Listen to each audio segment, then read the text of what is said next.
Hello students, today we'll be discussing about an important news and articles which is there in the 6th जून का जो आपका जो paper है the Hindu, उस newspaper से ये लिए गए कंटेंट हैं एंड उसी को मैं डिस्कस करूंगा। अपने पर्सनल ओपिनियन को मैं रखूंगा कि किस तरीके से these things are relevant when we talk about UPSC या किसी स्टेट पीएससी एग्ज़ाम के हिसाब से कितना रिलेवेंस है, किस तरीके से इन चीज़ों का, जैसे जो सामने आप आर्टिकल देख रहे हैं, इथेनॉल की यहाँ बात हो रही है, 10% ब्लेंडिंग की बात हो रही है, तो ये क्यों ब्लेंड किया जा रहा है? सबसे पहले चीज़, why do we even need 10% ethanol का ब्लेंडिंग? तो सबसे आसान जो चीज़ों का आंसर है उसको हमको अपने पोल्यूशन को, है ना, इसको जो है चेक में रखना है ना। बिकॉज जब हम बात करें 2014 में तो ऑलमोस्ट हम 1 से 1.5%, 1 to 1.5% हम ब्लेंडिंग करते थे। कब? 2014 में। इस समय हम कितना कर रहे हैं? 10% कर रहे हैं। एंड जो हमारा टारगेट था 20% का, वो सबसे पहले हम जो है 2030 का रखे थे। लेकिन जो करंट अचीवमेंट्स है, जो चीज़ें चल रही हैं, जो लास्ट ईयर से चीज़ें डेवलपमेंट्स में देखी जा रही हैं, उसके हिसाब से उसको 2025-2026 तक जो है उसको उस टारगेट को अचीविंग के लिए रखा गया है। अब इसमें क्या होता है, जो हमारे जैसे जो कॉर्न है या शुगर है, जो उसकी जो चीज़ें हैं, जिसके जो बिगास है, उसके हिसाब से जो चीज़ें मिक्स की जा रही हैं, इससे जो हमारा पॉल्यूशन है वो चेक में आ रहा है। सबसे पहला चीज़। सेकंड चीज़, एक बहुत बड़ी चीज़ है कि जो हमारा फॉरेक्स रिजर्व है ना, जो फॉरेक्स रिजर्व है, इसको कहीं ना कहीं हम बहुत अच्छे लेवल पे मेंटेन कर पा रहे हैं। व्हाई? बिकॉज जो हम ऑयल इंपोर्ट करते हैं उसकी क्वांटिटी जब रिड्यूस होगी तो डेफिनेटली जो हमारा फॉरेक्स रिजर्व है वो उसका एक मेंटेनेंस या कहते हैं उसका जो खर्च है वो बचेगा। फिर the third point which comes is farmer के एस्पेक्ट से अगर हम उसको देखें, if we are looking in from the eyes of farmer, तो फार्मर के कॉन्सेप्ट से जो अशोक दलवाई जी की जो कमिटी थी for doubling the farmers income, अगर इस चीज़ को हम बात करें तो फार्मर इनकम, अभी हम आगे देखेंगे स्लाइड्स में कि कितनी ज़्यादा फॉरेक्स रिजर्व बच रहा है।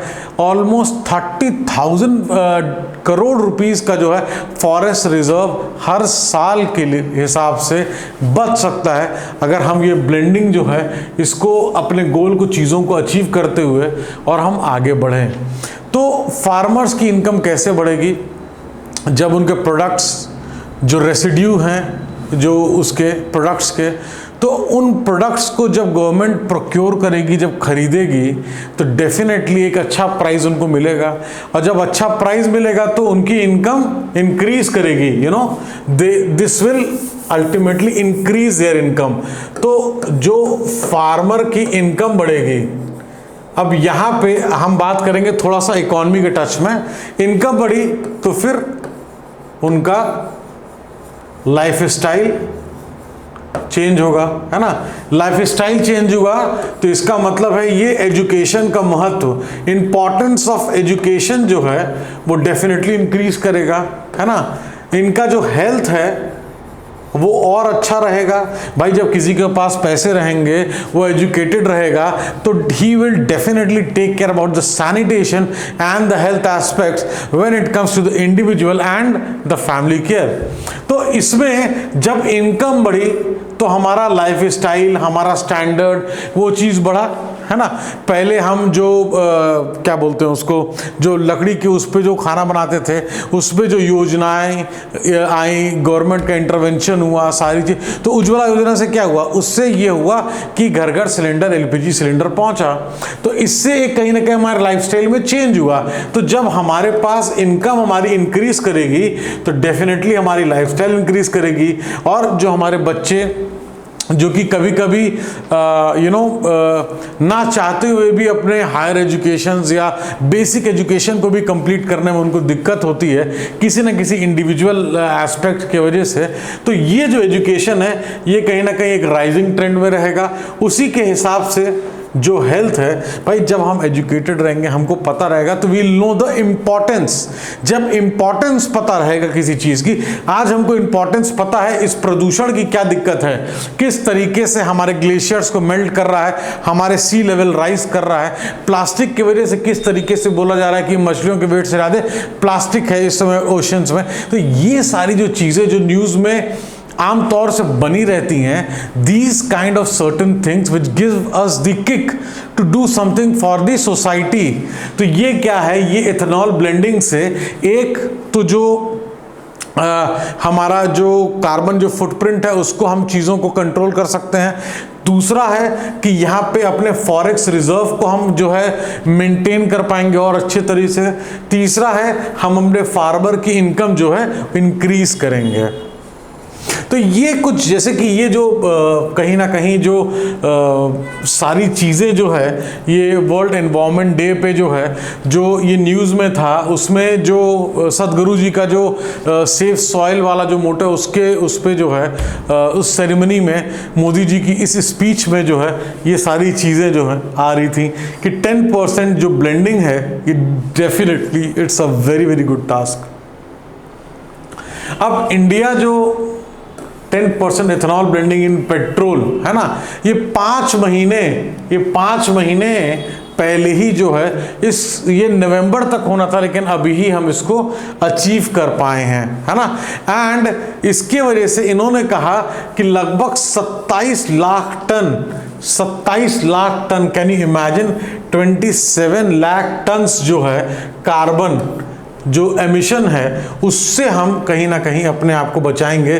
तो जब एयर पोल्यूशन की वजह से कैन इम्पैक्ट, मतलब उसका इतना ज़्यादा इम्पैक्ट है एयर पोल्यूशन का, हमारा हेल्थ, हमारा ओवरऑल लिविंग, हमारा मेंटल स्टेटस, आई स्ट्रेन, बहुत सी चीज़ें हैं, लंग्स, बहुत सी चीज़ें हैं, न्यूमरस चीज़ें हैं जो कि इन्वॉल्व होती हैं when it comes to air pollution and the pollution, जिस तरीके से हमारी लाइफ को अफेक्ट करता है। तो यहाँ पे हम देख सकते हैं 27 lakh tons of carbon emission को हम क्या करेंगे, हम कट डाउन करेंगे, है ना, हम रिड्यूस करेंगे।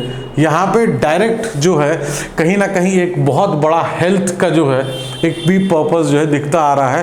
एंड फॉरेन एक्सचेंज जिसके भी हम बात कर रहे थे, 41,000 करोड़ का फॉरेन एक्सचेंज जो है उसको हम कहीं ना कहीं सेव करेंगे।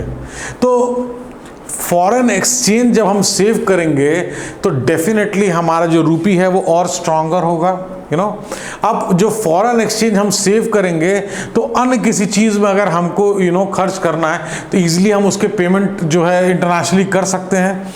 यहाँ पे एक तो हम कार्बन एमिशन से बचेंगे, फॉरेन एक्सचेंज सेव करेंगे, और जो फार्मर की इनकम है, फार्मर इनकम जो है करीब 40,600 करोड़ 8 साल में, किस वजह से, ये एथेनॉल ब्लेंडिंग की वजह से 40,600 करोड़ रुपए फार्मर्स की इनकम हुई है पिछले 8 साल में, सिर्फ और सिर्फ एथेनॉल ब्लेंडिंग की वजह से, है ना। लास्ट जून अगर देखा जाए पिछले साल, तो मोदी जी ने बोला था कि road map for ethanol blending in India 2020-2025 की बात हुई थी। इसमें पाथवे था 20% इथेनॉल को अचीव करना, कब तक, जिसकी हमने बात करी 2025-2026 तक, जो कि पहले हायर था। लेकिन जितनी भी हमारी ऑयल की जो मार्केटिंग कंपनीज हैं, जैसे भारत पेट्रोलियम है, हिंदुस्तान पेट्रोलियम है, ये सारी जो कंपनीज हैं, इन्होंने जिस तरीके से आगे आके चीज़ों में इंटरेस्ट लिया है एंड चीज़ों को सपोर्ट किया है, एंड डेफिनेटली गवर्नमेंट का इंटरवेंशन की वजह से भी ये सारी चीज़ें टाइम से पहले अचीव हो रही हैं। एंड क्या इसका ये जो पॉइंट है, this is very very important point, आप इसको नोट करके भी रख सकते हैं कि ये जो चीज़ें हैं कहीं ना कहीं हमको जो है डेफिनेटली हमारे पर्पस को बहुत ज़्यादा सॉल्व करती हैं। अब यहाँ पे due to the coordinated efforts of the public sector, oil marketing जो भी हम लोग बात कर रहे थे, 10% जो ब्लेंडिंग का जो अचीवमेंट है हमारा, जिसका टारगेट था कब, नवंबर 2022 में, उसको हमने अभी अचीव कर लिया है। अब अगर 2021 की एक रिपोर्ट की बात करें, किसकी रिपोर्ट है ये, नीति आयोग की रिपोर्ट है। इमेंस बेनिफिट्स की यहाँ बात हो रही है ना। 20% ethanol blending by 2025, saving rupees 30,000 crore of foreign exchange per year. तो नीति आयोग कह रहा था कि अगर हम 20% इथेनॉल की ब्लेंडिंग करते हैं अपने पेट्रोल में, तो 30,000 करोड़ रुपए हमारे बचेंगे, सेव होंगे किस चीज में, फॉरेन एक्सचेंज में हर साल। और India achieve 9.45 ethanol blending on March 13, 2022 according to the ministry of petroleum and natural gas. तो ये एक अपने में एक बहुत बड़ा अचीवमेंट है ना। चाहे वो इकोनॉमिक अचीवमेंट की बात करें, है ना, चाहे हम सोशल अचीवमेंट की बात करें, चाहे हम हेल्थ इनिशिएटिव की एक बात करें, हर चीज़ में एक बहुत बड़ा इंक्रीमेंट है। एंड डेफिनेटली ये एक बहुत वाइटल एंड बहुत ज़रूरी एक जो है स्टेप रहा, एंड जिसके रिजल्ट भी दिख रहे हैं। देखिए, एक होता है प्लानिंग, प्लानिंग के बाद एक चीज़ें होती है इम्प्लीमेंटेशन। लाइकवाइज अगर आप भी प्लान करते हैं कि आज मुझे द हिंदू पढ़ना है, आज मुझे स्टैटिक का ये रीडिंग करना है, या एनसीईआरटीज कंप्लीट करनी है, इस तरीके से ऑप्शन को सेलेक्ट करना है, तो उसमें क्या है, प्लानिंग के आसपास भी अगर आप रहते हैं, प्लानिंग के आसपास इन द सेंस कि if you are achieving at least 70% अपने प्लानिंग का ±5%, तो इसमें क्या होता है, एक अलग सेटिस्फैक्शन मिलता है। तो पढ़ाई एक समथिंग है कि कोई भी करता है, वो डेफिनेटली अगर उसको हम इंजॉय करके करते हैं तो जो हमारा पाथ है वो हमारे लिए आसान होता है। अगर उसको हम बोझ लेके चलते हैं तो हमारा पाथ डिफ़िकल्ट होता है। तो इट डिपेंड्स ऑन अस कि हम उस पाथ को ग्रीनर और इजी बनाना चाहते हैं या उस पाथ को अपने लिए डिफिकल्ट बनाना चाहते हैं। Now coming to a very very important, एक जो Indo Pacific economic framework for prosperity की बात हो रही है, ये जो है एक तरीके से एक स्टेप है जो कि प्रेसिडेंट बाइडेन जो यूएस के प्रेसिडेंट हैं इन्होंने लिया, और इसका जो कहीं ना कहीं जो स्टार्ट, जैसे अभी जो क्वाड समिट था जापान में, तो वहाँ पे इस चीज़ को इंट्रोड्यूस किया गया। सबसे पहली बात हमको समझने की ये ज़रूरी है कि ये किस तरीके से इस पूरे रीजन को इम्पैक्ट करेगा। तो रीजन को इस तरीके से इम्पैक्ट करेगा क्योंकि इंडो पैसिफिक रीजन एक तो बहुत ज़्यादा फर्टाइल है ना, बहुत ज़्यादा आप कहते हैं इकोनॉमिक सेंस से बात करें अगर, तो वर्ल्ड की एक बहुत बड़ा परसेंटेज का स्ट्रैटा यहाँ पे रहता है। एक वर्ल्ड का एक अच्छा खासा अराउंड 40% जो जीडीपी है वो कंट्रीब्यूशन जो यहाँ की कंट्रीज, जो कि Indo Pacific economic framework for prosperity की बात हो रही है, तो इनके जो मेंबर्स जो प्रपोज्ड हैं, जो इनके जो चीज़ें सामने दिखती आ रही हैं, तो एक बहुत बड़ा कॉन्सेप्ट है। एंड ये जो एग्रीमेंट ये जिस तरीके से बात कर रहे हैं, ये एक ट्रेडिशनल जो एक फॉर्म होता था कि हाँ भाई ठीक है, आपको हम कंसेशन देंगे टैरिफ्स पे, टैक्सेस पे, और इस तरीके से कोटास को जो है एडजस्ट करेंगे, कोटा रहेंगे नहीं रहेंगे सब चीज़। तो ये जो चीज़ें हैं ये कहीं ना कहीं इससे बियॉन्ड है। क्यों बियॉन्ड है? Because here we are talking about sustainable development, here we talking about something for a greener energy, renewable sources की बात हो रही है, किस तरीके से रिसोर्सेस को प्रोटेक्ट करने की बात हो रही है, चाहे वो फिशरीज से लेके कोई भी एक्टिविटी हो इस इंडो पैसिफिक रीजन में, तो एक पर्टिकुलर लेवल तक और चीज़ों को कहते हैं एक चेक जो है यहाँ प्रोवाइड करने की बात हो रही है कि ऐसा नहीं है कि कोई भी कंट्री कोई मनमाना कर सकता है। किस तरीके से एक एक इकोनॉमिक ये जो फ्रेमवर्क है ये बहुत इंपॉर्टेंट है। दो इसमें एक चीज़ है कि US is trying to dictate it the clauses of it, and उसमें क्या है, कहीं ना कहीं एक जो यूएस का जो कॉइन है वो एक अपर हैंड में जो फिलहाल होते हुए दिख रहा है, कि जिसमें यूएस जो है वो डिक्टेट कर रहा है अपनी चीज़ों को, एंड जो दूसरी कंट्रीज हैं they will be following those things. तो ये जैसा हमने बात कहा, ये ट्रेडिशनल ट्रेड एग्रीमेंट नहीं है जो कि हुआ करते थे।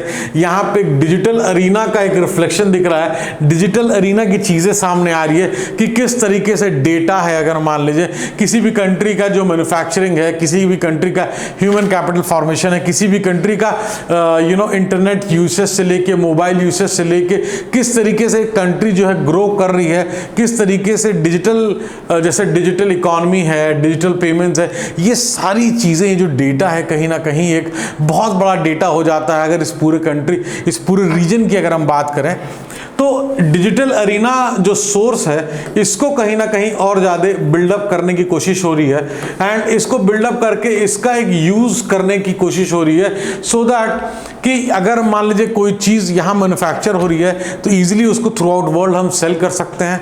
We can be a market also and we can be a seller also. दोनों एस्पेक्ट से यहाँ बात हो रही है। Sustainable development, what do you mean by sustainable development? सबसे पहला question, sustainable development is a development in which we carry the development process in the way where जो future generation है उनके लिए जो resources हैं उनको हम exhaust ना करें। अगर सपोज हम कोई चीज़ यूज भी कर रहे हैं तो कोई चीज़ हम जनरेट भी कर रहे हैं, तो एक तरीके से ये एक सस्टेनेबल वे ऑफ लिविंग है, और ये एक नीड ऑफ द आवर है। ये नीड ऑफ द आवर क्यों है कि अगर हम चीज़ों को एग्जॉस्ट करते रहें और उसको हम रिप्लेनिश ना करें, या यूँ कहें कि हम सिर्फ पेट्रोल और डीजल पे ही बैठे रहें, हम इलेक्ट्रिक व्हीकल्स हैं या सोलर पावर्स हैं, ये सब जो चीज़ें हैं अगर इस पे हम डाइवर्ट नहीं करेंगे अपने रिसोर्सेज को, तो दैट मीन्स कि हम एग्जॉस्ट तो कर रहे हैं लेकिन हम इक्वली जो है चीज़ों को जनरेट नहीं कर रहे हैं, कि हमारा जो डिपेंडेंस है ऑन पेट्रोल एंड डीजल उस चीज़ को वी कैन वे रिड्यूस। तो ये सारे जो स्टेप्स हैं, इसीलिए मैंने कहा this is not a traditional trade agreement. यहाँ हम डिजिटल अरीना, सस्टेनेबल डेवलपमेंट इसमें एक और चीज़ है कि सपोज जैसे कोविड-19 का भी चैलेंज आया था, तो इस तरीके से इस रीजन के डेवलपमेंट की बात हो रही है कि सपोज फ्यूचर में अगर कोई चैलेंज आता है तो चाहे कोई बेचना हो कोई चीज़, चाहे कोई चीज़ खरीदनी हो, we can do that thing and we can only do that thing only if we are ready for it. अगर हम उसके लिए रेडी हैं तभी वो काम हम कर सकते हैं। इस पॉइंट को मैं एक्सप्लेन कर रहा हूँ, है ना। Ready in every challenging time.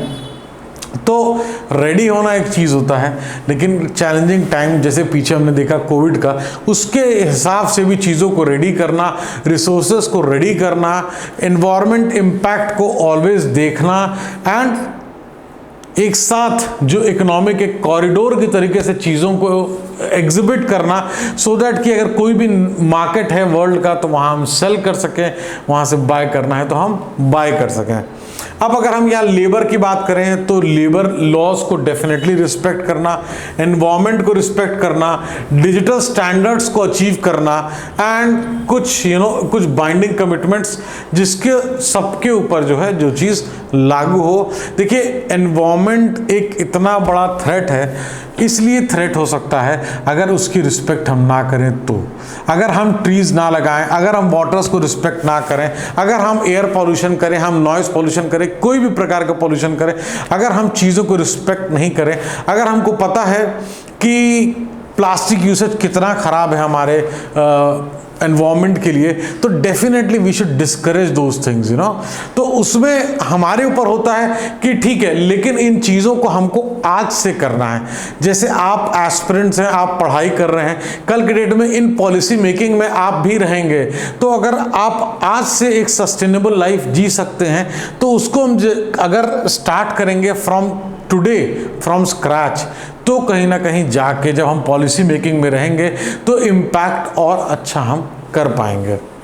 Supply chain encouragement, यहाँ सीधे सीधे सप्लाई चेन इंकरेजमेंट जो हम बात कर रहे थे प्रोडक्शन कैपेबिलिटीज़ की, तो यहाँ प्रोडक्शन कैपेबिलिटीज़ को एनहांस करना है कि जो हमारा यहाँ ये भी एक बात है कि यूएस है, तो यूएस के जो इन्वेस्टर्स हैं, यूएस के जो कंपनीज हैं, उनको भी एक मार्केट मिलेगा अच्छा, जहाँ पे they can get upper hand and sell their products. And likewise even this market में भी लोग प्रोडक्ट्स बनाएंगे and they can sell to the entire world. तो यहाँ इंफ्रास्ट्रक्चर, एक बेटर इंफ्रास्ट्रक्चर की बात हो रही है। देखिए, इंफ्रा नहीं होगा तो कोई प्रोडक्शन हम नहीं कर पाएंगे अच्छे से, क्वालिटी मेंटेनेंस नहीं कर पाएंगे, चीज़ों को एक्सपोर्ट करना या चीज़ों को अगर इंपोर्ट करना है तो टाइम टेकिंग प्रोसेस हो जाएगा, कॉस्ट भी इंक्लाइन करेगा। क्लीन एनर्जी, अगेन यहाँ देखिए क्लीन एनर्जी की, यहाँ एनवायरनमेंट की बात हो रही थी, यहाँ सस्टेनेबल डेवलपमेंट की बात हो रही थी। तो दिस इज बिकॉज ये नीड ऑफ द आवर है, समय की अनुकूलता के हिसाब से this is very very much required. Decarbonisation, जो भी चीज़ें हैं, देखिए एक कहीं ना कहीं सारी चीज़ें एनवायरमेंट से रिलेटेड जो है दिख रही हैं, जो अभी हम डिस्कस कर रहे हैं। Anti corruption, because these are the things जिसको हम डेफिनेटली इनकरेज नहीं कर सकते हैं। और एक ओवरऑल डेवलपमेंट ऑफ सोसाइटी के लिए अगर करप्शन और ये सारी चीज़ें हैं तो बहुत से डेवलपमेंट जो हैं वो हिंडर होते हैं।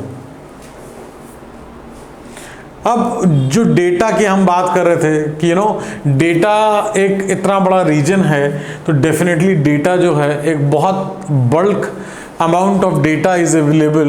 एंड लेबर की बात करें, एनवायरनमेंट प्रोटेक्शन की बात करें तो बहुत बहुत इम्पॉर्टेंट पार्ट है।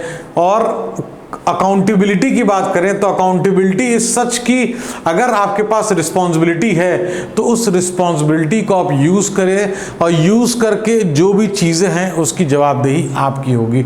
आप ऐसा नहीं है कि आप कोई भी अगर रिसोर्स है आपके कंट्री, मिनरल्स की अगर हम बात करें तो बहुत बहुत ज़्यादा, जैसे चाहे लिथियम हो या कोई भी कनेक्टेड मिनरल हो जो कि आपके ईवीज में भी यूज़ हो रहे हैं, या आपकी ग्रीन एनर्जी में ही कोई चीज़ अगर यूज़ हो रही है, तो उसका भी extraction to a certain level होना चाहिए, जिसको हम जैसे सस्टेनेबल डेवलपमेंट की बात कर रहे हैं। तो एक सारी चीजें ओवरऑल डेवलपमेंट की यहाँ पे बात हो रही है। फिर से क्लीन एनर्जी की बात होते हैं दिख रही है, और एक अच्छा इंफ्रा होगा तो जो एम्प्लॉयमेंट अपॉर्चुनिटी है वो बहुत अच्छी होगी। देखिए आज की डेट में almost in all the countries जो हैं वो एक एम्प्लॉयमेंट एक बहुत बड़ा चैलेंज है, तो किसी के लिए ज़्यादा किसी के लिए कम। तो ये जो चीज़ें हैं ये कहीं ना कहीं जो ग्रीन एनर्जी की, ग्रीन इकॉनमी की, the green way of living की जो बात हो रही है, और इसी तरीके से जो इंफ्रास्ट्रक्चर की बात हो रही है, और अच्छा इंफ्रा, अच्छे स्केल पे प्रोडक्शन, ये सारी चीज़ें क्या बताता है? ये बताता है कि जो लोगों की ज़रूरत है, जो एम्प्लॉयमेंट की जो आवश्यकता है वो ज़्यादा है। और जब वो ज़्यादा होगी तो जैसे हम फार्मर इनकम इंक्रीज़ कर रहे थे और उसका इम्पैक्ट देख रहे थे, लाइकवाइज उसी तरीके से जो इम्पैक्ट है वो हम नॉर्मल पीपल पे भी देखेंगे, जो एम्प्लॉयमेंट जिनको मिलेगा इन एक्टिविटीज़ के वजह से। तो ये बहुत इंपॉर्टेंट फ्रेमवर्क है। इंडिया के एस्पेक्ट से भी आगे देखने में हमको मिलेगा कि किस तरीके से चीज़ें डेवलप हो रही हैं और सामने दिख रही हैं। अन्य जो और भी कंट्रीज़ हैं उनको कितना ब्रीफिंग है, क्या नई चीज़ें हैं, ये समय के अनुसार पता चलेगा।